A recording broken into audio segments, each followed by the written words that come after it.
방송에서 제공하는 투자 정보는 투자 판단에 대한 조언입니다. 방송에서 제공하는 주식의 가치, 가격 상승 및 가격 하락에 대해서는 방송사에서 보장하지 않습니다. 시청자 여러분 안녕하십니까. 오늘장 내일장 2부 출발하도록 하겠습니다. 2부에서 이제 종목 이야기 자세히 나눠보고요. 종목 상담 함께 이어가는 시간 레벨업 트레이딩 타임 시간 준비가 되어 있습니다. 하단에 번호 나가고 있네요. 100원의 정보 이용료 부과되는 샵 0082번을 통해서 궁금하신 종목명 그리고 가격, 비중을 적어서 보내주시면 잠시 뒤에 두 분의 전문가와 함께 이야기 나눠보도록 하겠습니다. 자, 시황 상황 잠시 점검하겠습니다. 코스피부터 만나보도록 하죠. 코스피 지수가 2180선을 회복을 했습니다. 일단 1%대의 낙폭이 지속이 되고 있는데 1%, 0.9%대를 지금 오가고 있는 상황입니다. 하루간의 흐름 정리해보도록 하죠. 코스피가 2191포인트 장중 고점이고요. 저점은 2173.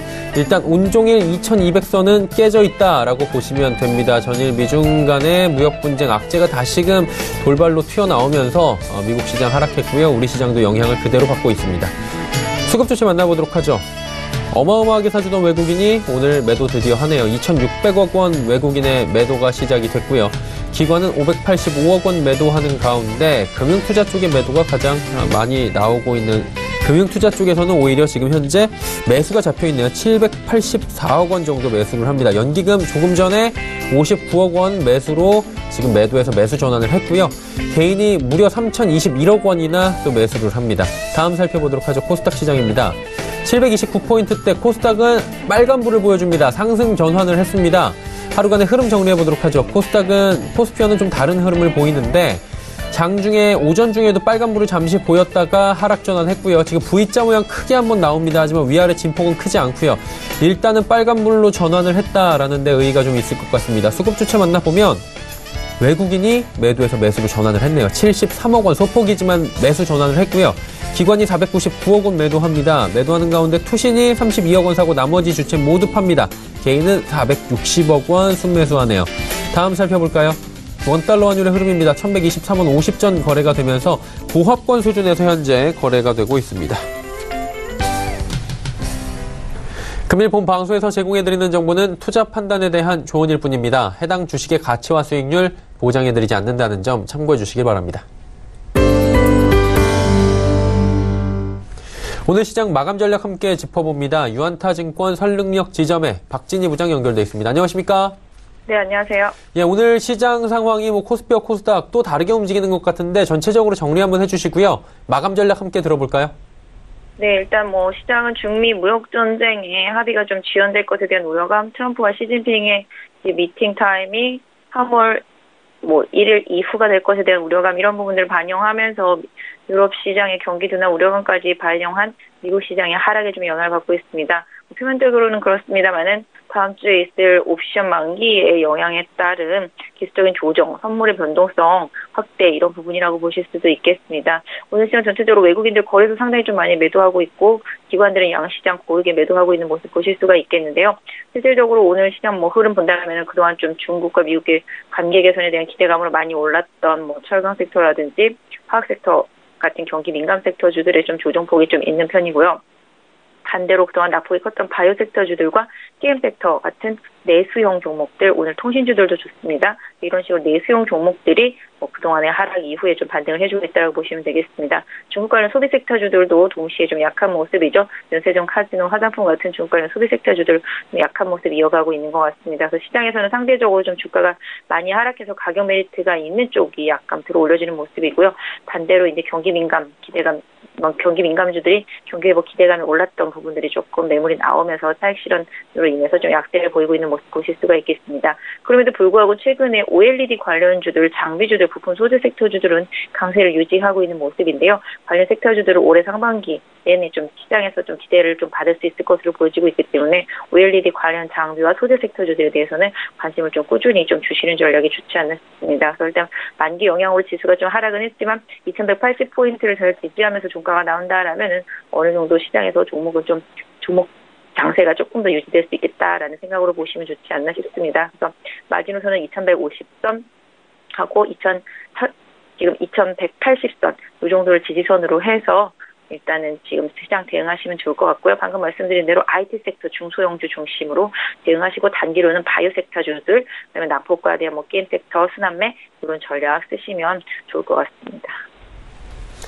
일단은 2150선 지지 여부 한번 확인해 보시라라고 전체적인 거래소 지수를 체크를 해주셨는데 종목 이야기 좀 나눠보도록 하죠. 남은 시간 동안 어떤 종목이 좀 괜찮을까요?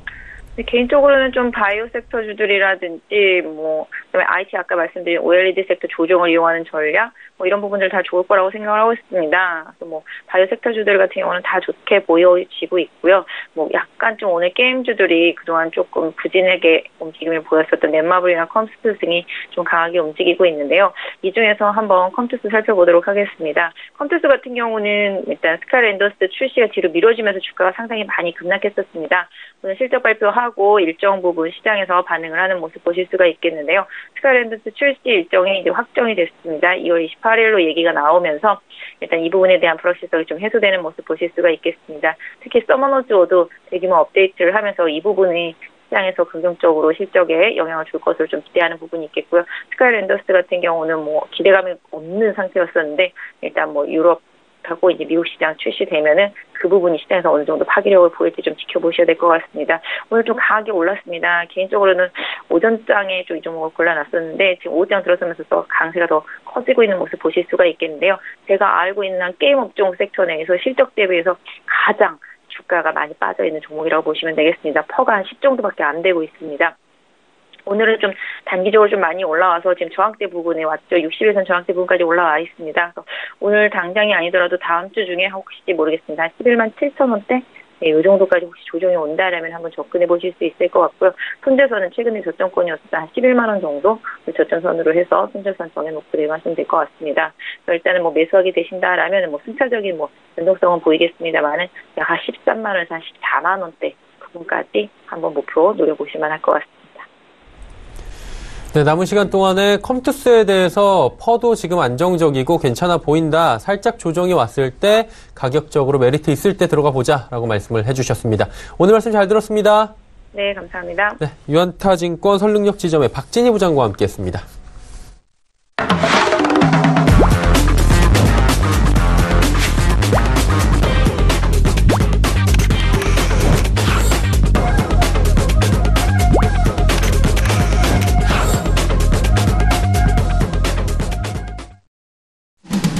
오늘 전 일정 2부 함께하고 계십니다. 레벨업 트레이딩 타임 시간 본격적으로 출발합니다. 함께하시는 두 분의 전문가 소개해드립니다.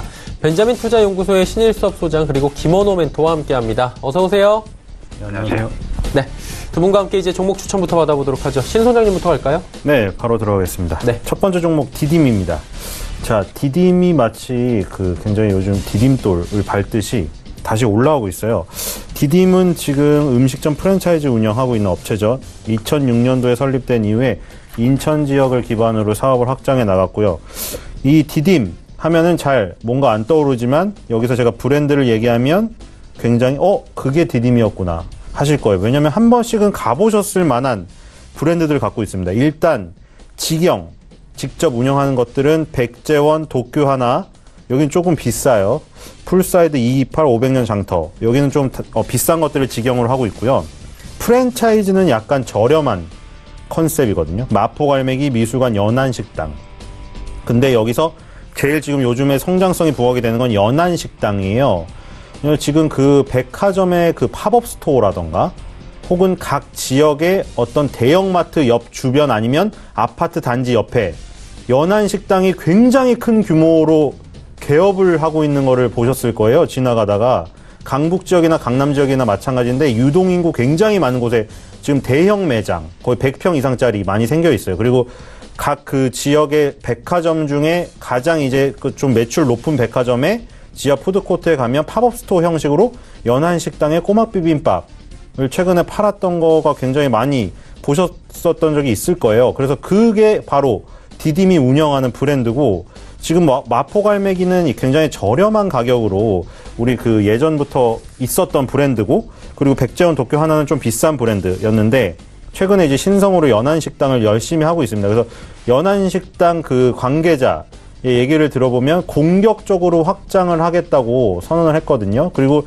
메뉴를 보면은 정말 이제 연안식당의 이름에 맞게 서울 도심에 있고, 이렇게 도심 지역, 인천, 서울 도심 지역에 있음에도 불구하고 연안, 바닷가 연안에서 맛볼 수 있는 메뉴들이 다 구성되어 있어요. 그래서 거기서 이제 해산물을 많이 먹고 싶으신 분들이 도심에서 쉽게 먹을 수 있는 그런 식당으로 지금 굉장히 떠오르고 있습니다. 그래서 디딤이 지금 이렇게 공격적으로 사세를 확장하고 있는 것에 주가가 지금 같이 발을 맞춰주고 있습니다. 그래서 2018년 6월 달에 급등을 한번 했었어요. 116.55% 고가상으로 밀려서도 종가상으로 75.18이었고, 근데 그 뒤에 한 6개월 조정 들어갔거든요. 근데 조정 들어가고 2019년 들어와서 모습이 굉장히 좋습니다. 왜냐면 그때 조정이 들어왔을 때 지금 올라갔을 때에 비해서 거래량이 거의 안 나왔다는 거는, 이거는 사는 사람도 없고 파는 사람도 없었다는 거거든요. 근데 지금 다시 지금 올라가면서 굉장히 쉽게 지금 그 고점들을 다시 돌파를 시키고 있어요. 지금 이 모습은 만약에 2018년 6월 달에 세력이 굉장히 개입을 해서 만들어놓은 물량이라면 이번에 고점을 돌파할 때 그냥 거래량 없이 너무 손쉽게 돌파를 할 거예요. 근데 지금 그런 모습이 지금 보이려고 하고 있어요. 그래서 디딤을 그때 2018년 6월 달 여름에도 봤었는데, 그 뒤에 이제 떨어져서 약간 관심 종목 리스트에만 있었는데 다시 밑에서 바닥을 만들면서 나오니까 지금 다시 가져왔고, 마침 지금 연안식당을 막 지금 그 개점을 막 공격적으로 하고 있습니다. 그래서 거기에 맞춰서 기술적인 모습도 같이 연동하면서 아주 좋은 모습이 나오고 있어요. 그래서 오늘도 7.38% 급등을 하고 있고, 지금 3,500원 선에 근접을 하고 있는데, 이렇게 된다면 4,000원 선, 2018년도 6월달, 7월달, 8월달에 죄다 4,000원 근방에서 종가상으로 밀렸거든요. 그러니까 월에 그 고가상으로는 4,000원을 다 살짝 돌파를 했는데 6, 7, 8월에. 근데 종가상으로는 한 번도 4,000원을 찍은 적이 없어요. 종가상으로. 근데 이번에 이제 종가상으로 4,000원을 찍느냐 마느냐, 이번에 다시 도전을 하러 갑니다. 그래서 일단은 4,000원 근방까지는 탄력적으로 갈 것 같아요. 거기를 만약 넘어선다면은 더 큰 시세도 바라볼 수 있지 않을까 싶고요. 그래서 연안식당을 좋아하고 그 메뉴에 만족하신 분이라면은 이 종목에도 관심을 가져야 되지 않나, 그런 생각이 듭니다. 그래서 손절가 3,200원, 목표가는 4,400원으로 하겠습니다. 두 번째 종목은 메가스터디 교육입니다. 디지털 대성을 어제 가지고 오면서 했던 맥락과 굉장히 유사합니다. 지금 교육주가 엄청 강해요. 지금 그 코스닥은 뭐 살짝 플러스를 기록하고 있지만 거래소가 워낙 약세라 분위기 자체가 시장이 지금 조정 분위기잖아요. 근데 교육주는 기본적으로 방어업종이에요. 방어업종으로서 강한데, 방어업종이 강한 것을 보면은 오늘도 보면 가스업종이랑 통신업종이 강한데, 보통 방어업종이 강하다고 우리가 표현을 하는 게 정말 뭐 남북경협주처럼 상한가를 가서 강하다는 표현을 하는 게 아니라 시장이 약한 거에 비해 강하다고 그냥 표현을 하는 거예요. 근데 지금 교육주가 방어주인 건 사실인데 6, 7%가 오르고 있다는 거는 이건 방어주로서의 강한 거를 뛰어넘은 거예요. 그래서 제가 보기에는 이거는 방어주 플러스 성장성이 지금 겸비가 되어서 메가스터디 교육, 그리고 뭐 지금 이 디지털 대성, 이런 것들이 강하게 가는 것 같은데, 어제 얘기 드렸던 것랑 똑같잖아요. 맥락이 수능이 난이도가 상승할 것으로 지금 예상이 된다. 물론 한번 불수능이 오면은 또 그거에 되게 위축돼서 막 또 물수능이 되고 뭐 이런 건 있는데, 지금 여론이 너무 수능이 쉬어버리면, 이게 정시도까지 병별력이 없어버리면은 또 뭐 정시 비중을 높인다고 해도 별로 쓸모가 없잖아요. 그래서 아마 어렵게 내는 대신에 정시 비중을 높이겠다, 이런 쪽으로 갈 것 같아요. 그래서 메가스터디 교육, 뭐 이투스, 디지털 대성이 다 그런 식으로 홍보를 하고 있고, 불수능에 대비해서 이 우리 교육을 꼭 들어야 된다, 그리고 인터넷 강의 위주로 굉장히 강력하게 프로모션을 하고 있습니다. 그런 것들이 지금 먹히고 있고, 그래서 메가스터디 교육도 거기에 선두주자의 한 명이기 때문에 디지털 대성도 워낙에 좋지만 지금 동반해서 같이 가고 있으면 더 강해요. 혼자 가는 것보다 여러 명이 강하면 그 군단이 형성돼서 더욱 강합니다. 남북경협이나 수소차 테마에서 보셨죠? 테마가 확산이 되면 올라가는 종목들이 점점 더 많아지고, 그렇게 되면 더 굳건해져요. 그래서 교육주도 지금 방어업종에서 약간 성장업종으로 지금 변신 중이라는 사실. 그래서 주가가 내릴 때만 오르는 게 아니라 지금은 주가가 오를 때도 오히려 주도 업종으로 오른다. 물론 교육주가 많진 않기 때문에 그 시가총액이 막 엄청 거대해서 주도 업종으로서 지수를 끌어올리진 못하는데, 우리가 교육 업종도 하나의 업종으로 본다면 지금 분명히 주도 업종입니다. 그래서 그때 메가스터디 교육도 봐야 되고, 최근에는 지금 그 러셀이라는 브랜드가 뭐냐면 원래 최상위권 수준별 맞춤 단가 학원이 러셀이에요. 근데 이 러셀에서 또 뭐를 만들었냐면 최고 수준의 남학생 전문 기숙학원을 작년 말에 신규 개원을 했습니다. 우리가 어렸을 때 기숙학원 들어봤지만 우리 좀 인식이 안 좋았죠. 기숙학원 들어가면은 도망을 나와야 된다. 너무 감옥 같아. 엄마가 어거지로 보내가지고 왔는데 여기 산속이 더 무섭다. 자, 근데 여기 지금 뭐 사진이나 이런 거 공개된 것들, 언론의 기사들을 보면은 굉장히 밝고 굉장히 좋습니다. 그리고 이 수업과 자습이 1대3으로 구성이 되었다고 해요. 그래서 너무 수업에 시달리는 게 아니라 자체적으로 자습 기간을 많이 둬서 복습도 할 수 있고 그런 시간을 많이 뒀다. 그리고 여기서 재밌는 거는 이제 스카이캐슬이 종영을 했지만 거기서 보면 이런 얘기 나오잖아요. 막 이게 뭐 조도도 맞춰야 되고 집중을 할 수 있게 독서실 책상 같은 거를 집에 갖다 놨잖아요. 그쵸? 그 여학생 집에.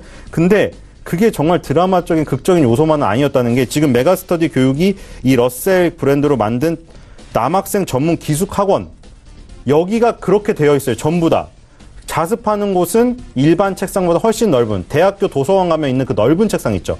거기가 스트레스를 덜 받는다고 합니다. 그리고 여기에 지금 설치되어 있는 지금 뭐 조명들도 다 공부에 최적화되게 조명 조도를 설정해 놨고 복도도 일반 그런 학원 복도에 비해 3m 폭을 넓혔답니다. 그런 것이 학생들이 기숙학원을 감옥으로 생각하지 않게 하는 심리적인 요인 이런 것들을 다 고려해가지고 여기 다 만들어 놨어요. 그러니까 이게 메가스터디 교육이 인터넷 강의, 디지털 대성 아이맥처럼 그쪽 부분도 굉장히 프로모션을 하고 있지만 이 러셀이라는 남학생 전문 기숙학원을 굉장히 지금까지 보아오지 못했던 시설을 갖추면서 학부모님들이 굉장히 지금 좋아하실 것으로 생각이 돼요. 그래서 불수능이고 우리가 정시 비중이 넓혀지니까 우리 아이에게 기회가 오는데 여기서 이제 어디를 보내야 되냐. 우리 아이 집중력이 떨어지니까 야 이거 너 날씨도 추운데 기숙학원을 가라. 메가스터디 교육의 러셀 기숙학원을 이용하게 되지 않을까 그런 생각이 듭니다. 그리고 남학생 전문이기 때문에 뭐 여학생들한테 한눈 팔 이유도 없겠죠. 그래서 메가스터디 교육 같은 경우에 지금 이런 여러 가지 부분 때문에 디지털 대성과 함께 봐야 된다. 그래서 2018년 8월 달에 고점을 돌파하는 게 충분히 가능할 것으로 생각이 됩니다. 손절가 32,000원이고 목표가는 5만 원입니다. 세 번째 종목은 넵튠입니다.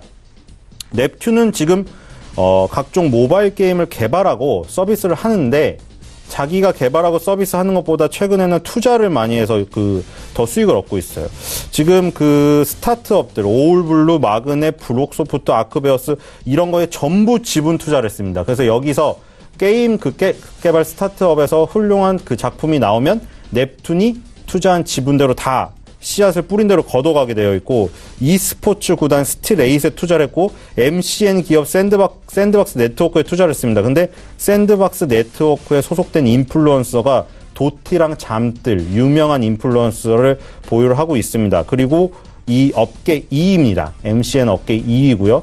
넵튠은 이렇게 강력한 게임 컨텐츠와 뭐 인플루언서, e스포츠 이쪽 컨텐츠를 보유하고 있어요. 그래서 이 컨텐츠의 굉장히 지배력이라는 것을 요즘에 아시겠지만 유튜브 같은 거를 통해서 컨텐츠 하나만 강력하면 전 세계로 뻗어나갈 수가 있습니다. 그래서 넵튠은 아주 강력한 컨텐츠 기업이다. 이렇게 보시면 될 것 같고요. 아직 주가가 수면 아래 잠겨 있지만 곧 떠오르려고 생각이 됩니다.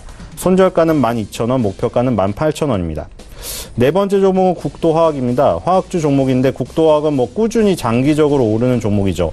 왜냐하면 에폭시 소재를 만드는데 국도화학의 에폭시는 전 산업 분야에서 쓰이기 때문에 그래서 굉장히 안정적인 사업을 유지하고 있고요. 폴리우레탄의 원료, 폴리 수지를 생산합니다. 연 65만 톤의 에폭시 수지 생산 능력을 보유했고 이 단위는 이 수량은 국내 1위입니다. 에폭시 도료, 토목 건축용 접착제 이런 거를 만들고 이런 것들이 또 어디에 쓰이냐면 반도체 봉지재, 플라스틱 보광재 용도로 사용이 넓어지고 있습니다. 그래서 국도화학은 되게 안정적인데 요즘에 어떤 에폭시 수지가 굉장히 많은 다양한 분야에 쓰이면서 성장성까지 부각이 되고 있습니다. LG화학이나 이런 거에 비해서 주가가 국도화학이 안 올랐어요. 그리고 지금 48,000원 부근에 있는데 48,000원 부근 이란 것은 굉장히 바닥권이에요. 지금 2000년대에 그 고점이 있었는데 2011년도 이후에는 그 라인에서 지금 어떤 강력한 지지선을 확보하고 있어요. 그래서 이 라인의 밴드에 들어오면 매수 기회예요. 지금 확률적으로 봤을 때 다 2011년, 12년, 13년, 14년 다 그랬어요. 지금 같은 경우에는 지금 밴드 하단까지 내려왔기 때문에 매수해 볼 만한 곳이다. 손절가 47,000원, 목표가 65,000원입니다. 마지막 종목은 덴티움입니다. 덴티움은 상장한 뒤에 정말 계단식으로 매달 올랐어요. 2017년도 3월 달에 상장한 뒤에 2018년도 10월 달에 10만 1,500원을 찍을 때까지 매달 올랐습니다. 매달 오다가 10월 달에 거대한 음봉을 맞고 지금 좀 밑으로 많이 내려갔어요. 이게 처음으로 당한 어떤 아픔이었죠. 너무 계단식으로 상승하다 보니 벽돌이 무너질 것 같은 어떤 느낌은 들었는데 한번 그냥 딱 그냥 속이 속 시원하다. 그렇죠? 속이 시원할 수도 있을 것 같아요. 왜냐면 올라가면서도 사실은 두려웠거든요. 신규주가 어떻게 이렇게 한 번도 안 쉬고 올라갈 수가 있나. 그래도 한 번 떨어졌기 때문에 오히려 지금은 시원섭섭할 수도 있을 것 같습니다. 지금 같은 경우에는 오히려 지금 뭐 신규 매수자들은 그런 두려움이 없어졌기 때문에 한번 볼만한 타이밍이고요. 임플란트 등 치과용 의료기기를 생산합니다. 그래서 덴티움 같은 경우는 지금 오스템 임플란트, 덴티움 이렇게 비교 대상이 되는데 덴티움은 지금 중국, 러시아, 두바이 등 해외 시장 매출이 989억 원 작년에 달성을 했는데 이게 전체 매출 절반 이상이 해외 수출에서 나와요. 그래서 우리가 뭐 메디톡스나 휴젤 같은 경우도 어떤 쌍벽으로 비교를 했었잖아요. 보톡스 시장에서. 지금 이 임플란트 시장에서는 덴티움, 오스템 임플란트 얘네를 이 그 메디톡스나 휴젤 관계랑 비슷하게 보시면 될 것 같아요. 휴젤도 처음에 수출 비중이 굉장히 높았고 덴티움도 지금 매출의 절반 이상 해외 수출 부분이에요. 그래서 이 중국, 러시아, 두바이 이쪽이 지금 굉장히 큰 시장인데 지금 계속 밀고 나가고 있기 때문에 덴티움은 그냥 주가가 빠지면은 좋았는데 지금 이미 빠졌기 때문에 못 산 사람들, 그 신규 상장하고 사고 싶었는데 그냥 매달 올라가지고 못 산 사람들이 지금 볼 타이밍이다. 아주 좋은 지금 시점인 것 같아요. 손절가 68,000원, 목표가는 10만 원입니다. 네, 그동안 지속적으로 상승했던 덴티움까지 이야기를 나눠봤습니다. 이제 김원호 멘토 연결해서 어떤 종목들이 유망한지 들어보도록 하죠. 어떤 종목부터 출발할까요? 예, 오늘 제가 준비한 종목, 지난 시간에 한번 언급을 드렸던 종목인데, 시장이 상승을 하면서 제약 바이오 업종 중에서 좋은 종목들이 굉장히 많이 지금 있습니다. 그러나, 주가, 지수 상승에 비해서 주가 상승률이 굉장히 미미하기 때문에, 지난주에 추천드렸던 태고사이언스를 첫 번째로 준비를 했고요. 세포 배양 관련한 기술과 판매를 하면서 용역 사업을 주요 사업으로 영위하는 줄기세포 관련주입니다. 대표적인 제품으로는 콜로덤과 칼로덤이 있죠. 특히 칼로덤 같은 경우에는 화상에 더 나아가서 당뇨성 족부 개양의 적응증을 확대하고 있는 국내 유일의 상처 치유용 동종 유래 세포 치료제다라는 거고요. 이것은 지금 건강보험 급여를 신청한 상태로 향후에 받아진다면 매출에 많은 기여를 할 걸로 보여지는데, 특히 당뇨성 족부 개양 치료제에 대한 이 시장이 굉장히 큰데, 현재 임상 중인 타 제품에 대해서 대비해서 굉장히 유효성이 굉장히 탁월하다, 이렇게 말씀을 드릴 수 있고, 두 번째로 이 로스미르라는 자기 유래 주름 개선 세포 치료제를 품목 허가를 해서 시술에 성공을 했습니다. 특히 세포 배양 주기하고 보강 기술에 있어서 탁월한 기술력을 보유하고 있는 회사다 말씀을 드리고, 특히 로스미르는 부작용이 전혀 없습니다. 왜냐하면 자기 세포에서 배양을 했기 때문에, 또한 탁월한 주름 개선 효과를 가지고 있는 제품이다, 이렇게 말씀드리고, 그다음에 조만간에 힘줄 재생 세포 치료제 임상 3상이 마무리될 거라는 뉴스가 나올 수 있는 여지가 있고요. 요게 이제 마무리가 된다면 2년 내로 제품의 상용화가 될 것이다, 이렇게 말씀을 드리고, 특히 태고 사이언스를 더 집중적으로 봐야 될 이유는 뭐냐면, 이 세포 치료제 시장이 성장률이 엄청나게 크다는 거죠. 매년 25%의 성장률을 갖고 있고, 향후 5, 6년 이후에는 400조 원대 시장으로 성장을 할 수 있는 그런 시장입니다. 그러나 오늘 이 종목을 재차 말씀드리는 이유는, 시장이 강하게 2225포인트까지 상승을 했음에도 불구하고 지금 시장에서는 절대적으로 제약 바이오 업종에 대한 소외감이 굉장히 크죠. 그래서 일단 뭐 수소차라든지 기타 등등 여러 이 업종이 한 바퀴 돌아온 상황에서 재차 제약 바이오 업종이 이 주식 시장의 영원한 테마라는 거, 그래서 다시 한번 돌 수 있는 그런 여지가 상당히 크다라고 해서 준비를 했고요. 지난주에 37,000원대 매수 추천을 드렸는데 오늘 현재가가 38,450원입니다. 그래서 38,000원 밑에서는 분할로 한번 접근을 해보시고요. 이 유통 물량이 이렇게 많지가 않기 때문에 단기적으로 상승을 한다면 또는 뭐 무슨 호재 뉴스가 나온다면 45,000원까지 충분히 가능하니까 손절가 35,000원 잡고 한번 접근을 할게요. 자, 두 번째 종목은 아스트라는 종목이죠. 항공기 부품을 제작하고 그 부품을 조립 및 관련된 치공구리를 생산 판매하는 기업입니다. IMF 직후에 한국 항공우주산업이 여기서 이제 분사된 회사라고 볼 수 있는데, 골격 대형 항공기에 들어가는 골격제인 스트링거 사업 부문이 분사로 통해서 이렇게 형성이 된 겁니다. 스트링거라는 것은 항공기의 날개 또는 항공기 동체 등의 구조물의 형상의 유지와 강도를 일부분을 담는 항공기 구조의 한 부분이죠.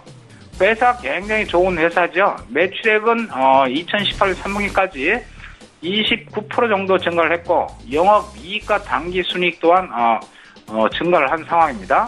전방산업의 호조에 따라서 향후 수주 증가 추세가 진행이 될 것이고 신규 고객사 매출, 보잉사입니다. 고객사 보잉의 매출이 발생을 통한 외형 성장이 가속화될 걸로 보여지기 때문에 한번 관심을 가져보시고, 자, 항공산업 성장에 따른 실적 성장세가 또 지속될 걸로 보여지고요. 지금 보잉사의 B737 여기 생산 대수가 현재 대비 한 20% 증가를 한답니다. 그래서 거기에 대한 신규의 물량이 예정이 되어 있고요. 그다음에 이 가장 핵심 포인트는 뭐냐면 우량한 수급 구조를 보유하고 있다. 왜 우량한 수급 구조를 보유하고 있냐면 최근에 이 시장에서 핫 이슈가 됐다는 게 뭐냐면 행동주의 펀드입니다. 행동주의 펀드가 어떤 특정한 일정한 어떤 기업의 지분을 확보하면서 이 주주가치 제고를 위한 그러한 펀드가 행동주의 펀드인데 대표적인 행동주의 펀드라고 할 수 있는 것은 2006년에 칼 아이칸이죠. KTNG를 지분 인수를 통해서 한번 크게 한 이슈가 됐던 칼 아이칸, 그다음에 미국의 엘리엇 펀드, 현대차 얼마 전에 현대차 지분 인수했던 엘리엇 펀드입니다. 그다음에 최근에 이 한진칼의 이 지분을 해서 단기간에 주가가 급등했던 그것 또한 그 펀드 또한 행동주의 펀드라고 할 수 있는데 이 아스트라는 회사는 여기에 국내 행동주의 펀드가 지금 들어가 있죠. 카이 투자 자문이 11.7%의 지분을 지금 매집한 상태죠. 대주주 지분율이 한 18% 정도 되는데 여기서 이 지분 경쟁에 대한 그런 이슈가 언제든지 부각이 될 수 있는 회사고 현재 위치 또한 그러한 재료를 안고 있는 모습을 하고 있습니다. 그래서 단기적으로 보시면 13,300원의 매수, 현재가 13,300원인데 13,300원, 그다음에 이슈가 부각이 재차 된다면 16,700원을 목표로 보시고요.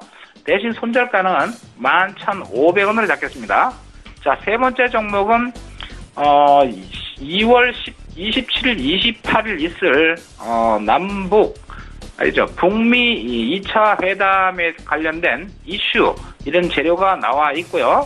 그다음에 그 이슈가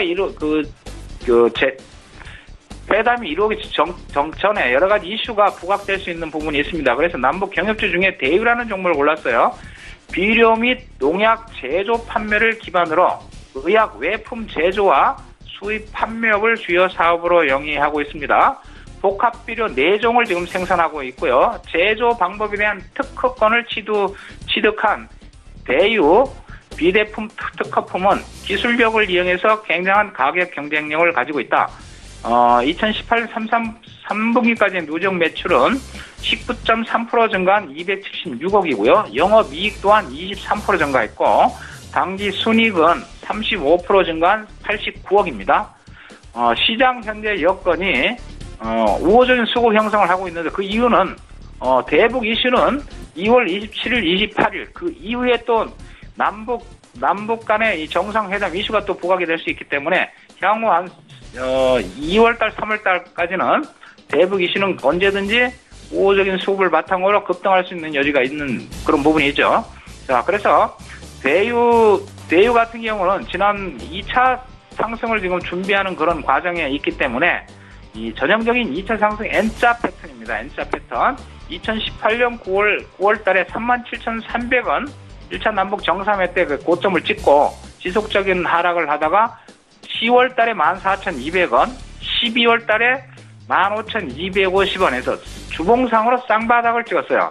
쌍바닥을 찍고 2차 상승 N자형을 만들고 있는 상황에서 이슈가 언제든지 나올 수 있는 부분이 있기 때문에 앞고점 27,900원을 돌파한다면 단기적으로 33,000원까지도 가능하기 때문에 오늘 살짝 밀려있을 때 종가로 매수해가는 전략 제시하고요. 손절가는 대신 21,000원에 잡고 단기 목표가 33,000원을 설정해서 한번 접근해 보겠습니다.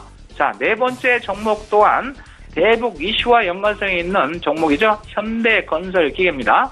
현대중공업의 건설 사업비가 건설 장비 사업 부문이 인적 분할을 해서 상장된 신설법인이죠.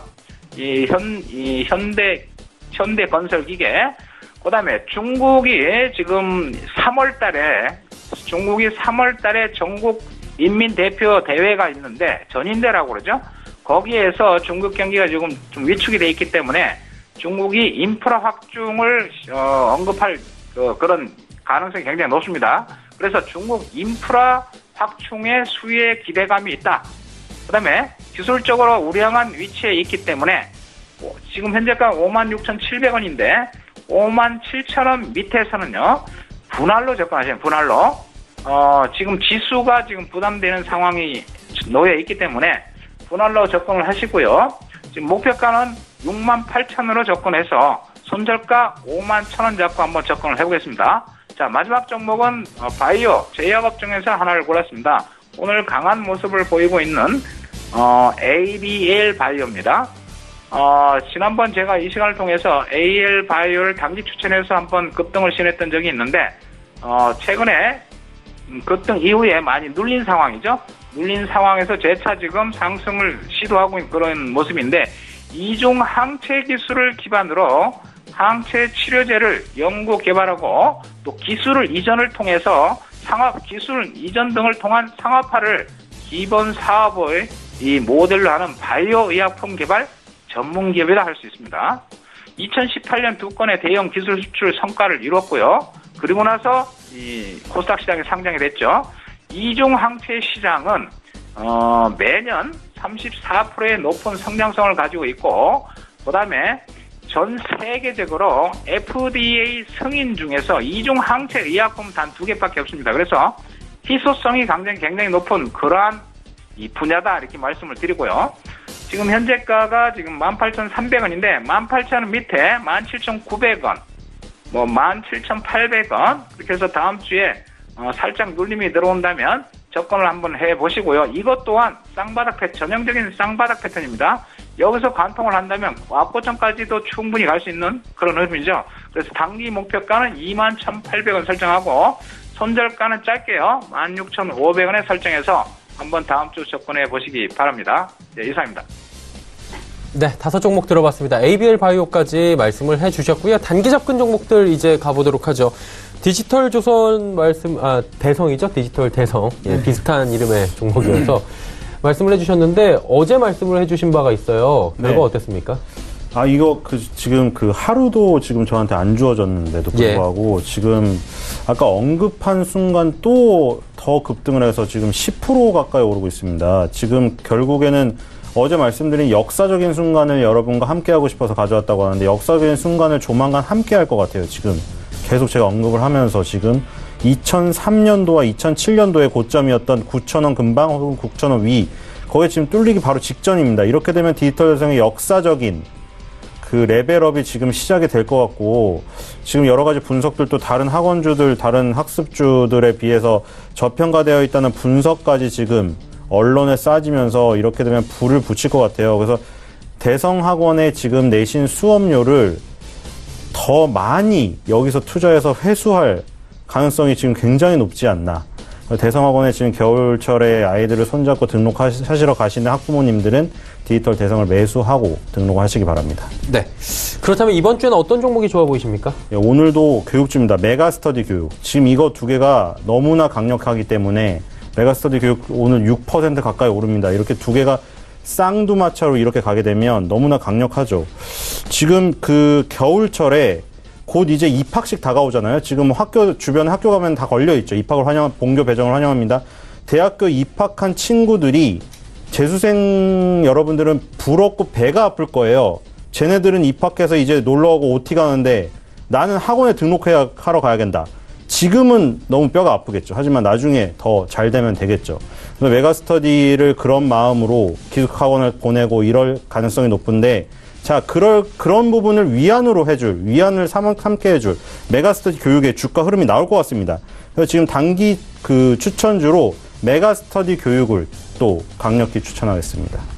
네, 이번 주에는 교육 관련주들에 대해서 지속적으로 지금 매수가 들어왔다. 함께 하자라고 말씀을 해주셨고요. 김원호 멘토께서는 동신건설 말씀해 주셨는데 결과 어땠나요? 예, 대북 이슈에 대한 그런 기대감으로 설 전에 추천을 한번 드렸습니다. 그 당시 정가로 매수 추천을 드렸는데 7,260원이 현재가 7,030원인데 한 200원 정도 살짝 밀려있는 상황이죠. 그러나 국내 토목건설, 그다음에 이 향후에 전개될 북한의 이슈, 이런 것들을 가지고 있는 그런 업종이기 때문에 현재 지금 살짝 밀려있는 상황이지만은 지속적인 보유를 통해서 목표가 8,700원, 그다음에 단기적으로 많이 상승한 그러한 종목이 아니고요. 1차 상승을 가볍게 한 이후에 꾸준히 지금 옆으로 기간 조정을 하고 있는 그런 상황이죠. 즉 우상향 그런 전형적인 패턴이기 때문에 아직 이슈화되고 그다음에 뉴스화되기 이전이기 때문에 언제든지 분출이 가능한 그런 종목이기 때문에 지금 현재 홀딩을 가져가시고요. 그래서 지금 살짝 밀려있지만 단기 목표가 올라간다면 8,700원은 무난히 갈 걸로 보여집니다. 대신 6,400원에 손절가 잡고 한번 지켜보는 걸로 하겠습니다. 동신건설 말씀해 주셨고요. 이번 주는 어떤 종목이 좋아 보이십니까? 예, 앞서 언급을 드렸던 대북 관련주입니다. 대유죠. 비료하고 농약 제조 판매를 주력으로 하는 회사고요. 실적이 상당히 좋습니다. 그다음에 시장 이 상황이 언제든지 수급적인 상황이 굉장히 우호적인 상황이기 때문에 언제든지 상승할 수 있는 여지가 충분히 있고, 대유는 또 이 탄력이 굉장히 좋은 회사죠. 한번 상승을 시작하면 탄력이 굉장히 좋습니다. 지금 9월 17일날 37,300원을 찍고 지속적으로 하락을 해서 14,200원, 15,250원으로 주봉상 쌍바닥을 찍었어요. 그 다음에 대북 이슈가 아직 살아있죠. 이게 끝난 이슈가 아닙니다. 그래서 2차 상승을 할 걸로 보여지고요. 2차 상승이 된다면 앞에 실어놓은 거래량이 지금 빠져나온 거래량이 없기 때문에 단기적으로 분출이 가능하고, 그랬을 경우 33,000원까지는 충분히 갈 걸로 보여지기 때문에 이 종목을 다음 주 핵심 단기 종목으로 추천을 드리겠습니다. 오늘 종가로 가져가는 전략 제시합니다. 네, 이상입니다. 알겠습니다. 대유 오늘 종가 매수 추천을 해주셨습니다. 자, 이제 시장의 특징을 살펴보도록 하겠습니다. 오늘 금요일장 하락장이고요. 분위기가 하루 만에 좀 반전이 많이 됐습니다. 어떤 종목이 특징적으로 보이십니까? 네, 오늘 특징주는 동부제철입니다. 오늘 네. 동부제철 상한가 같고요. 동부제철 우선주가 27.29% 올라가고 있습니다. 자, 최근에 지금 주식시장이 먼저 살아나고 그 기업들도 지금 정리, 어떤 합종 연행이 일어나고 있어요. 조선업계에서 대우조선해양의 인수합병 이슈고, 동부제철을 누가 가져갈 것인가. 우리나라 포스코는 안 한다고 했고 아마 중국 아니면 중국계 사모펀드가 가져갈 것으로 생각이 되고요. 지금 게임업계에서는 넥슨의 인수, 이런 거대한 것들이 지금 다 이슈인데, 이 철강업체도 마찬가지입니다. 동부제철이 어디로 인수가 되든 그런 것들이 이제 정리가 되면서 살아남은 기업들이 어떤 열매를 다 가져가게 되겠죠. 그래서 동부제철의 상한가는 우리나라 조선, 제철, 지금 어려움에 처해 있는 업황의 회복을 하는 그런 아픈 단계가 지나가고 있는 게 아닌가 싶습니다. 그래서 동부제철의 주가도 지금 특징적이지만 동부제철의 미래가 앞으로 밝은 날이 오기를 기대를 하면서 오늘의 특징주로 동부제철을 꼽았습니다. 김원호 멘토께 여쭙겠습니다. 오늘 시장에 어떤 종목이 좀 특징적으로 보이십니까? 예, 제가 1월 25일 날 이 시간을 통해서 한번 추천을 드렸습니다. 삼익 THK라는 종목이죠. 의료용 웨어러블 로봇 시장의 성장이 2026년에 12조 시장으로 급성장한다 이렇게 나와 있습니다. 거기에 삼성전자와 함께 이쪽에 이 6축 다관절 수직 로봇 개발을 완료를 했습니다. 이게 뭐 골절하고 변형 교정 위한 보건 시스템 의료용 로봇 개발인데 이 시장이 현재 이제 초창기이기 때문에 향후 성장성이 굉장히 있다. 이런 측면에서 주가가 상승, 소리 소문 없이 지금 상승을 하고 있어요. 최근에 기관의 물량이 지속적으로 11일째 계속 유입이 되고 있는, 꾸준하게 유입이 되고 있으면서 지금 소리 소문 없이 지금 큰 이슈가 나와 있는 게 없음에도 불구하고 지금 상승을 하고 있죠. 그러나 삼익 THK는 LM 시스템에 그다음에 LN 가이드 시장 점유율이 대한민국 50%를 유지하고 있고요. 자동화 부품 시장의 리더의 위치를 점유하고 있으며 이 향후 성장성 또한 굉장히 큰 회사이기 때문에 그게 이제 그 당시 추천했을 때 단기 목표를 17,000원 언급을 드린 건데 그것은 9월 17일 날 2018년 9월 17일 날 앞거점에 거래에 분출했던 그 자리입니다. 여기서 추격 매수하기는 사실 부담이 되는 자리죠. 그러나 무난히 17,000원까지는 상승할 걸로 보여집니다. 이 종목을 가지고 계신 분들은 1차 단기적으로 상승을 좀 했기 때문에 물량을 줄여가면서 17,000원까지 한번 보시기 바랍니다. 예, 뭐 삼익 THK 앞으로도 좋은 회사고 기술력이 굉장히 좋은 회사이기 때문에 관심 종목으로 지속 관심 보여주시기 바랍니다. 예, 이상입니다. 네, 삼익 THK까지 말씀을 해주셨습니다. 종목 상담 바로 이어갑니다. 100원의 정보 이용료 부과되는 샵 0082번을 통해서 문자들 많이 들어와 있는데요. 첫 번째 종목은 9320번님의 문자입니다. GS 리테일이고 3550원에 비중은 10%. 종목 상담 부탁드립니다 하셨는데 어떻게 할까요? 네, 그 종목 진단이니까 좀 제 생각을 말씀드리겠습니다. GS 리테일은 지금 리테일이라고 들어있죠. 근데 이제 편의점 주식이라고 봐야 됩니다. 2017년 12월 달에 지금 뭐 제품의 매출 비중 보시면 편의점 75.95%, GS 슈퍼마켓 17.66. 이거 두 개 합치면 둘 다 90%인데 편의점이 압도적이죠. BGF 리테일이 CU를 운영하고 있기 때문에 두 개로 우리가 편의점 주식이라고 부르잖아요. BGF 리테일도 지금 2018년부터 주가가 그냥 제자리 걸음이고요. GS 리테일도 지금 2018년도부터 제자리 걸음이에요. 그쵸? 옆으로 그냥 기고 있습니다. 그래서 이제 그 편의점의 예전에 제가 말씀을 드릴 때 사장님들은 인건비가 상승하고 이제 뭐 본사에서 지원 안 해주고 이런 어려움들. 근데 그거를 어떻게 입장을 바꾸냐면 자기가 주주가 되면 자기가 힘들면 힘들수록 주가는 좋다.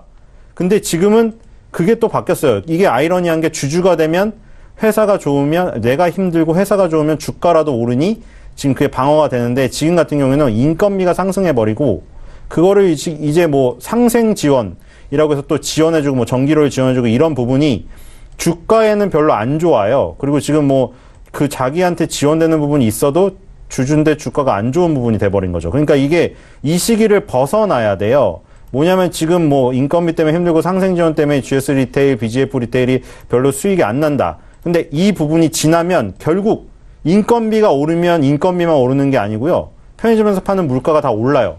지금 빙그레 바나나 마두유 1,300원에서 1,400원으로 인상됐습니다. 편의점 가격으로. 그런 부분이 지금 적용이 되고 있고 무인화가 점점 더 이루어지면서 인건비 상승을 빼게 될 거예요. 탈출하게 될 거예요. 그래서 무인화가 점차적으로 이루어지면서 그런 부분이 상쇄가 되고 편의점에서 할 수 있는 일들이 지금 너무나 많아요. 그런 부분들이 더 다양하게 확대가 되면서 수익원이 창출되기 때문에 지금은 왜 사장님 주식 사면은 편하다고 했는데 왜 주식 사는데 어렵나요? 이 부분을 넘기면은 더 좋은 날이 오기 때문에 사장님들은 지금 사셔야 돼요. 다시 또. 지금 그런 것을 감안하고라도 사셔야 됩니다. GS 리테일의 역시 진단은 이 시기를 넘어서면 훨씬 더 좋아진다. 편의점주는 앞으로 더 성장 가능성이 굉장히 크다. 이렇게 말씀드리고 싶습니다. 네, 알겠습니다. GS 리테일 편의점 뭐 대장주격이죠. 지금 탑2인데 우리나라에 이야기를 해주셨고요. 0271번님 코콤 9,020원의 비중은 20% 전망 궁금합니다 하셨습니다. 김원호 멘토님 코콤은 어떻습니까? 예, 현재 6,930원으로 지금 매수가 대비 한 7, 8% 지금 마이너스 된 상태인데, 코콤이라는 회사 자체는 굉장히 좋죠. 스마트 홈 시스템이라든지, 비디오 도어폰, 그다음에 CCTV 시스템을 제조 및 판매하고 삼성전자와 전력적 제휴를 하면서 이 스마트 홈 시스템 상용화에 굉장히 이 선도적인 그런 기업입니다. 2018년까지 지금 매출액 영업이익이 상당히 증가를 했어요. 73.5% 증가를 했고 당기 순이익이 80.8% 정도 증가를 했습니다. 그래서 총 매출이 1,064억에 영업이익 122억, 그다음에 순이익이 127억인데 현재 시가총이 1,220억이죠. 그럼 굉장히 싼 상황이에요. 굉장히 주가 수준은 싸다라고 볼 수 있는데 그런 상승에 대한 모멘텀의 부재죠. 즉 이슈화될 수 있는 그런 이 뉴스라든지 그런 모멘텀이 지금 없기 때문에 지금 이 상승의 탄력이 좀 없는 그런 상황이고요. 9,020원에 매수를 했다는 얘기는 작년 8월 달에 매수를 해서 지금까지 지금 들고 계신다는 그런 측면이고요. 비중 20%인데 일단 이 현재 시가총액은 굉장히 저렴한 상황이기 때문에 홀딩 전략을 갖고 가시되 지금 5,110원 10월 30일 날 5,110원을 찍었어요. 그러면서 단기적으로 그래도 꾸역꾸역 느리지만은 속도감은 안 나지만 그래도 상승을 반등을 좀 많이 한 상황이죠. 그래서 현재가 이 회사의 이 가치를 본다면 현재 가격 6,930원에서는 매도를 할 타이밍이 아니고 그래서 이제 매수를 그냥 홀딩 전략으로 해드리고요. 단기적으로 상승의 모멘텀이 지금 현재 부재된 상황이기 때문에 회사의 영업 실적이라든지 단기 순이익 측면에서는 홀딩을 가져가시고 단기적으로 상승을 지속한다면 8,000원 초반대까지는 가능할 걸로 보여지고요. 거기에 왔을 때는 그때 이제 판단을 해서 상황 여부를 판단을 해서 결정해 주시기 바랍니다. 일단 현재 홀딩으로 가져가시기 바랍니다. 네, 이상입니다.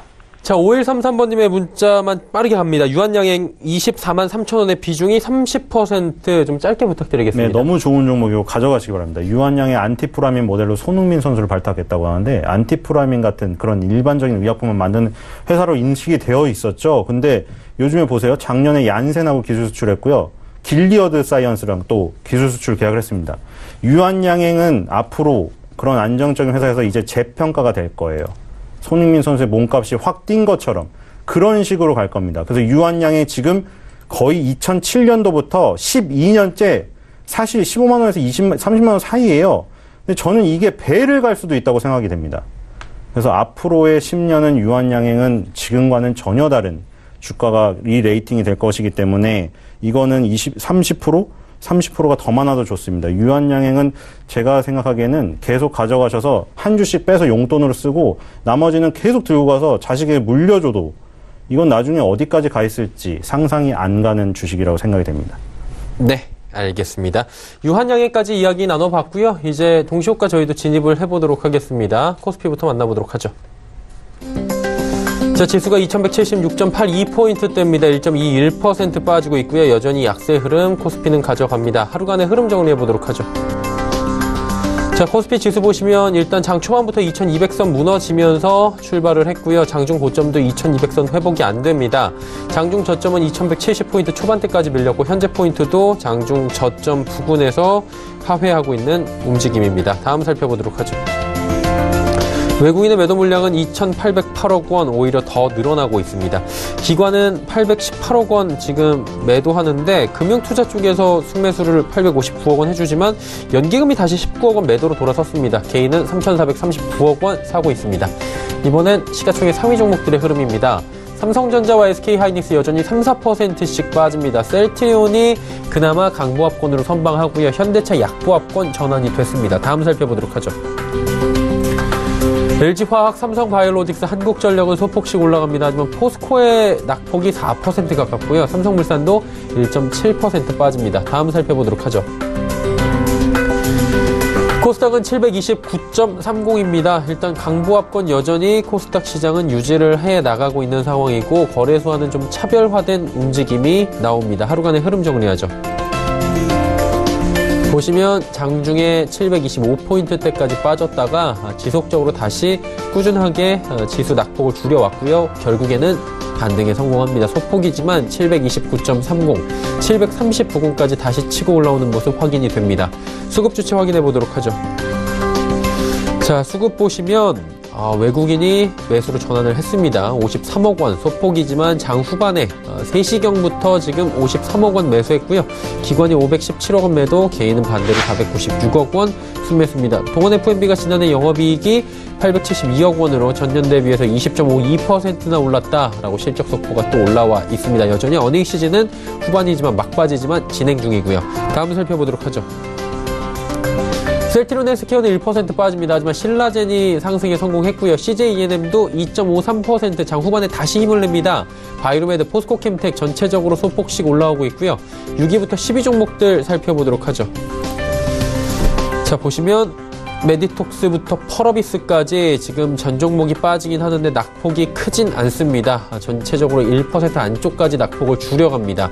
코롱티슈진이 상승 흐름을 가져가는데 상승폭은 크진 않습니다. 0.51%. 코스닥은 하락했던 종목들의 낙폭이 줄어들거나 오히려 상승하는 종목들이 생길 정도로 장 후반에 빨간불 전환을 한 종목들이 많이 보이는데 아무래도 지금 매도에서 매수 전환을 한 외국인의 힘이 커 보입니다.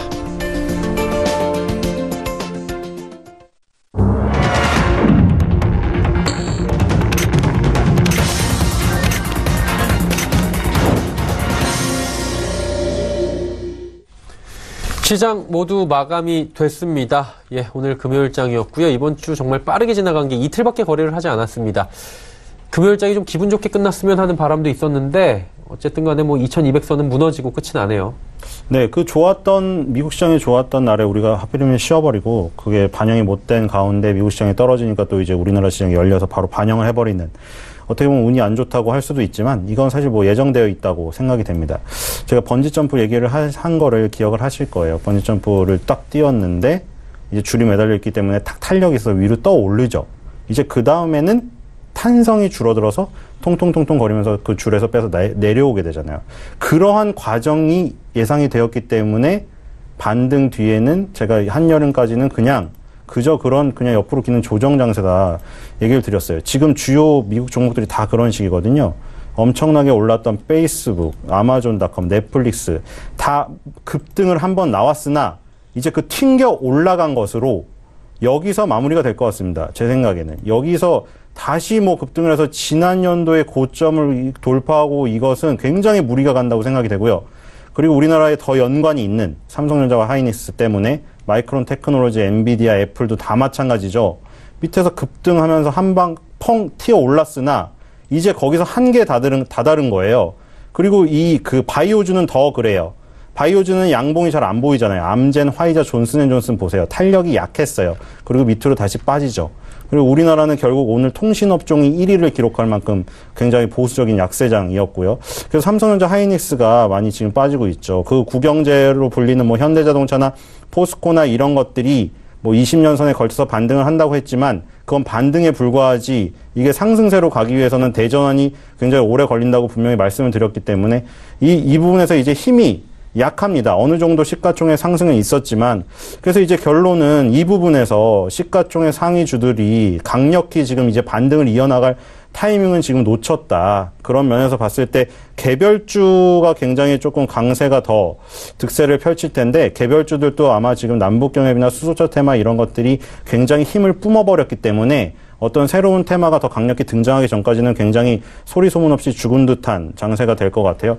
그래서 쉬어버려서 아쉽긴 하지만 어쩔 수가 없는 일이고 좀 재미없는 장세가 이어질 것 같기 때문에 좀 재미없는 장세를 예상하시면서 그 부분에서 여러분들이 수익을 추구할 수 있는 부분을 세밀하게 찾아 나가셔야 될 것 같습니다.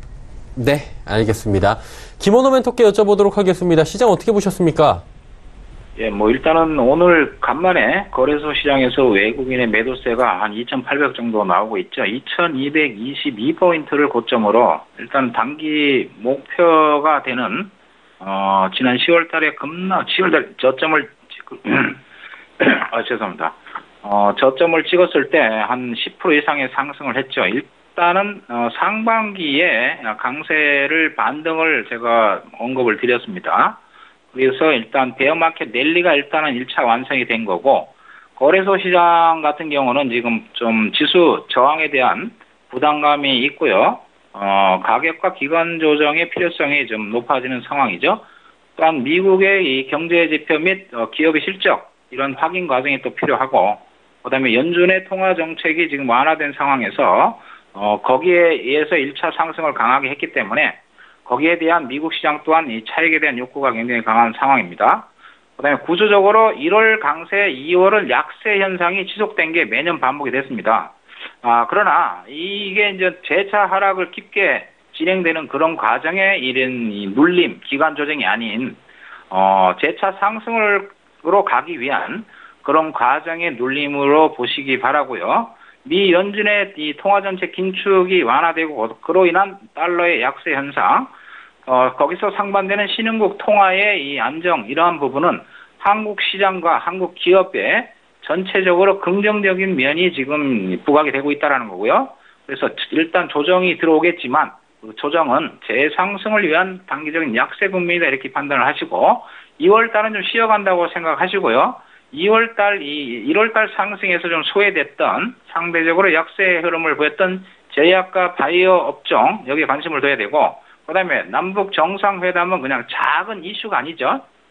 그 다음에 이 북미 정상회담이 27, 28일 있기 때문에 간헐적으로 뉴스가 지속적으로 나올 가능성이 많기 때문에 이 급등하지만 종목보다는 눌리고 있는 종목 위주로 남북 경협주, 그 다음에 제약 바이오 종목 접근을 하시기 바라고요.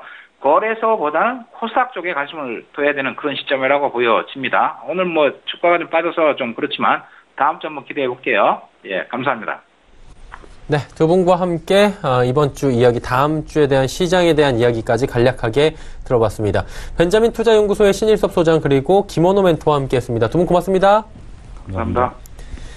네, 지수 정리합니다. 코스피부터 만나볼 텐데 2.2%나 빠졌습니다. 2117.05포인트로 1.2% 급락 마감했고요.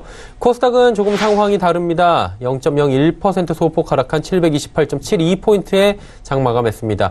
원달러 환율의 움직임은 크지 않았습니다. 20전 내린 1123원 90전에 장을 마감했습니다. 자, 오늘 시장의 이슈들 또 정리해드릴 시간입니다. 김동섭의 마켓뷰 출발합니다.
안녕하세요. 네, 김동섭입니다.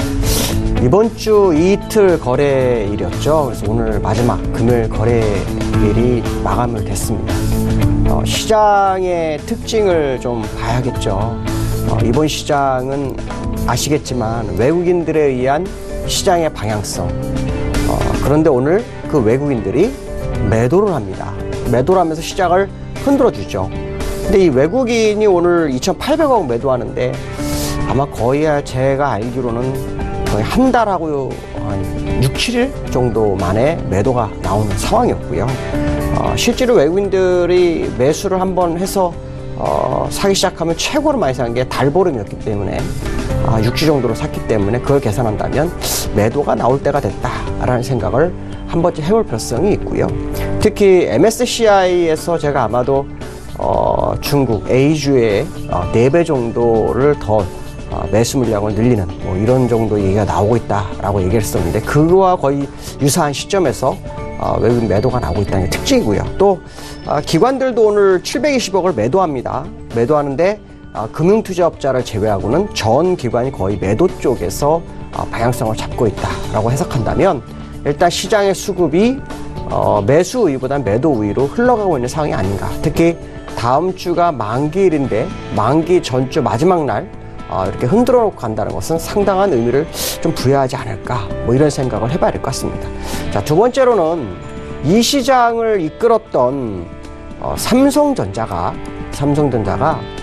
하락 추세선을 벗어나지 못합니다. 아시겠지만 일봉상으로는 추세대를 벗어났지만 주봉상으로는 추세대 상단선에서 밀리는 그런 양상이 나오고 있죠. 그 얘기는 일단 반등이 마감이 됐을 확률이 굉장히 크다라는 것을 의미하고, 그 얘기는 결국 삼성전자가 또 시장의 방향성을 확인시키는 작업을 또 할 것 같다라는 생각을 해봐야 되는데요. 제가 삼성전자 추세대를 한번 이렇게 그어봤어요. 추세대를 그어보니까 지난번 2017년도 10월 30일 기점으로 해서요, 두 번째 고점이 연장선 이 지점에서 양봉으로 뚫지 못하고 바로 그 다음 주에 이틀 만에 음봉으로 나오는 모습이죠. 일단 5주선이 올라오기 때문에 5주선과의 싸움이 있을지 뭐 이건 되게 중요할 것 같습니다. 그러나 분명한 것은 추세들, 하락 추세선, 이 하락 추세선을 돌파해야만이 새로운 추세가 나온다라고 생각한다면, 삼성전자가 지금 추세선에서 걸려서 밀리고 있는 이 양상은 상당한 의미를 부여할 거다. 특히 외국인들이 매도세로 가면서 삼성전자 같이 내려오는 이런 국면이라면 단기적으로 시장 조정 가능성이 상당히 클 수 있다라는 생각을 해봐야 될 것 같습니다. 자, 글로벌 이슈에 대해서 보도록 하죠. 미국장이 어저께 1%대 하락을 하다가요, 막판에 좀 올라왔어요. 근데 어저께 하락 이유는요, 그 중국과의 무역 협상, 자, 요게 잘 안 될 것 같다, 이런 분위기로 가고 있죠. 그러면서 다시 무역 분쟁이 시장을 지배하는 그런 모습이 나왔는데요. 아시겠지만은 지난번에 무역 분쟁을 하는 과정 속에서 관세를 10%로 매겼고 3월 1일까지 약 90일 동안 합의가 안 되면 25%로 자동 관세가 늘어나죠. 그렇다면 결국 시진핑과 트럼프가 2월 말쯤에는 만나서 합의를 봐야 되는데, 이게 지금 2월 말에 만나기로 했던 것이 숲으로 돌아가는 그런 상황이 돼버려서 잘못하면 3월 1일이 되면서 자동적으로 관세가 유리 올라갈 수밖에 없는 그런 상황이 된 거 아니냐, 뭐 이런 생각을 해볼 수 있겠죠. 중요한 것은 뭐냐면 지금 무역협상에 대한 핵심 이벤트가 뭡니까? 포인트를 정확하게 알게 되는데, 이것은 직접재산권을 어떻게 해결할 거냐. 만약에 무역 적자 부분을 해결하기 위한 무역 분쟁이었다라는 쪽으로 갔으면 상당히 시장에서 호응을 받을 수 있었는데, 지금 상황에서는 직접재산권을 어떻게 해결하느냐, 이 포인트가 가장 중요하죠. 그러니까 그게 시장에서는 어떤 아웃라인이 나오지 않았습니다. 그렇기 때문에 가능성이 희박해지는 거 아니냐라는 생각을 해봐야 될 것 같고요. 그러한 부분에 있어서 다우 차트를 한번 본다면 지금 추세선을 돌파한 상태죠. 근데 만약에 이 상태에서 오늘 밤에 더 하락해서 음봉이 나오는, 몸통이 나오는 상황이 발생한다면 어제까지 올라갔던 주봉의 이 캔들은 슈팅으로 간주를 해야 될 거다. 이게 슈팅이라 그러면 어떻게 될까요? 시장이 물량을 털기 위한 전략적 행보를 이번 주 했다라고 해석이 안 되겠죠. 그렇다면 결국 반등이 가파르게 올라왔지만 추세를 못 가는 그런 양상이 될 거다라는 부분이죠. 그렇다면 오늘 밤 미국장이 어떻게 흘러가는지가 향후 시장의 반응성 상당히 좀 중요하게 가져갈 거다. 특히 브렉시트라든가 셧다운 문제도 2월 15일까지 합의를 봐야 되죠. 이런 부분들을 본다면 아직 리스크가 상당히 상존해 있는 미국장의 모습이기 때문에 오늘 밤에 주봉을 어떤 식으로 완성하는지를 좀 지켜볼 필요성이 있다라고 말씀드릴 수 있을 것 같습니다. 자, 그 두 번째 이슈는요, 자넷 옐런에 대한 얘기를 좀 해볼까 합니다. 연준의 자넷 옐런은요, 갑자기 세계 경제 둔화에 대해서 얘기를 하면서 연준이 이제는 금리 인하를 할 수도 있다라는 식으로 얘기를 합니다. 할 게 그거밖에 없다라는 식으로 얘기를 하죠. 이 사람 발언이 왜 중요할까? 이런 생각을 굉장히 많이 해야 될 것 같습니다. 왜냐하면 2008년도부터 서프라임 모기지가 터져서 리만 브러스 사태까지 터졌었죠. 그러다 다음에 주가를 끌어올린 게 금리를 제로금리로 가져가고 양적 완화 3차까지 하면서 시장을 이끌었어요.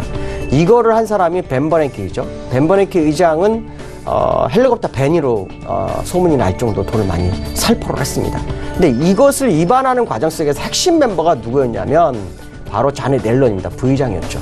그 사람이 지금 긴축이 아닌 금리 인하 쪽으로 얘기를 하고 있다는 거죠. 자, 이 얘기는 현재 무역 분쟁의 그 영향이 어마어마하다라는 것을 의미할 수도 있고요. 또 하나는 10년 동안 미국이 양적 완화나 제로금리를 해서 독보적인 경제 성장을 이루었지만 그것이 사상누각이었을 거다라는 것을 우회적 표현으로 나타내는 것이 아닐까라고 생각한다면 이 금리 인하에 대한 것이 시장이 어떤 반응할지 굉장히 중요할 것 같습니다. 금리 인하를 만약에 진짜로 가게 되면 그동안 긴축을 다 하지 못한 상태에서 돈이 또 풀리죠. 그러면 이전보다 돈이 더 많이 풀리는 상황이 발생할 수 있죠. 그렇게 되면 지금 스태그플레이션이 아니라 하이퍼 인플레이션 쪽으로 방향을 선회할 수 있다는 거죠. 그 얘기는 서민들이 살기 어려운 그런 상황이 될 수도 있습니다. 왜냐하면 물가가 엄청나게 오를 수 있다는 거죠. 결국 미국이 중국과의 무역 분쟁을 통해서 유로존이나 이런 경기 침체에 같이 빠져드는 그런 양상이라면 10년 동안 상승이 경제를 견인한 것이 아니라 돈으로 시장을 끌어올리면서 돈으로 방향을 잡았을 정도다. 기초 체력이 완전히 없는 상태의 시장의 모습일 거다라는 생각을 일부 해봐야 되지 않을까 이렇게 말씀드릴 수 있을 것 같습니다. 자, 다음 주장에 대해서 한번 보도록 하죠. 일단 우리가 봐야 될 거는 국내 시장에 대한 모습을 봐야겠죠.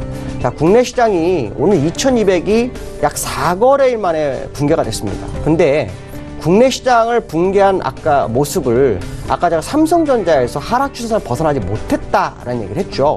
지금 거래소를 제가 주봉상으로 선을 한번 그어봤어요. 그어봤더니 지난번에 2018년도 1월 29일 고점으로 해서요. 두 번째 고점을 쭉 연결하니까 지금 하락 추세선을 벗어나지 못하고 다시 밀리는 양상이 시장에서 나오고 있다라는 거죠. 자, 그 얘기는 무슨 말이냐면 지금 이 하락은 이격이 너무 크게 하락을 했기 때문에 되돌림을 준 거다라는 정도로 해석이 될 수 있는 부분이죠. 특히 외국인들이 매수를 강하게 했지만 외국인들이 결국 다시 매도 쪽으로 흘러가는 양상이 나타나고 있고 거기에 트럼프와 시진핑의 만남이 무역 협상을 쉽지 않게 만들고 있다라는 부분이 시장을 더 흔드는 양상일 거다라는 부분이죠. 그렇다면 지금 현재 차트상으로 봤을 때 일목균형파상으로는 기준선 값이 있어요. 2171포인트인데 이 지점이 무너지느냐 안 무너지느냐의 싸움이 될 것 같습니다. 그러나 다음 주는 만기날이죠. 만기날은 옵션 포지션상으로 가는데 제가 옵션 포지션상으로는 아마 지난번에 말씀드렸을 거예요. 275에서 270 사이가 가능성이 굉장히 크다라고 했는데 아직 281입니다. 아직 6포인트 정도가 남아있죠. 분명한 것은 외국인들이 다음 주 월요일 또 하루 매도를 하는 양상이 나온다면 그들이 매수하는 부분은 다 지나갔고 매도의 가능성이 더 커지는 그런 시장이 될 거라는 거죠. 그렇기 때문에 우리는 코스피에서 2171포인트가 무너지는지 또 거기에서 외국인들이 추가로 매도하는지 요걸 보시면서 시장 대응을 하시면 시장 대응이 잘 되지 않을까 이렇게 말씀드릴 수 있을 것 같습니다. 오늘 여기까지로 하겠습니다. 감사합니다. 일단 주말을 앞두고 2200선이 무너진 코스피 시장에 대해서 대응 방향성 2200선 밑에서의 대응 방향성에 대해서 짚어주셨습니다. 금일 본 방송에서 제공해드린 정보는 투자 판단에 대한 조언이었습니다. 해당 주식의 가치와 수익률을 보장해드리지 않는다는 점 참고해 주시길 바랍니다. 오늘 전 일정 저희가 준비한 소식은 여기까지입니다. 편안한 금요일 오후 시간 보내시고요. 행복한 주말 맞이하시길 바랍니다. 저희는 다음 주 월요일 오후 2시에 더 알찬 소식을 들고 찾아뵙도록 하겠습니다. 함께해 주신 여러분 고맙습니다.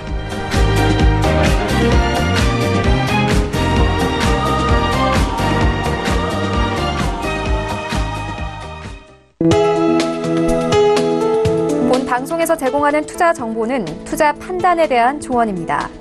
방송에서 제공하는 주식의 가치, 가격 상승 및 가격 하락에 대해서는 방송사에서 보장하지 않습니다.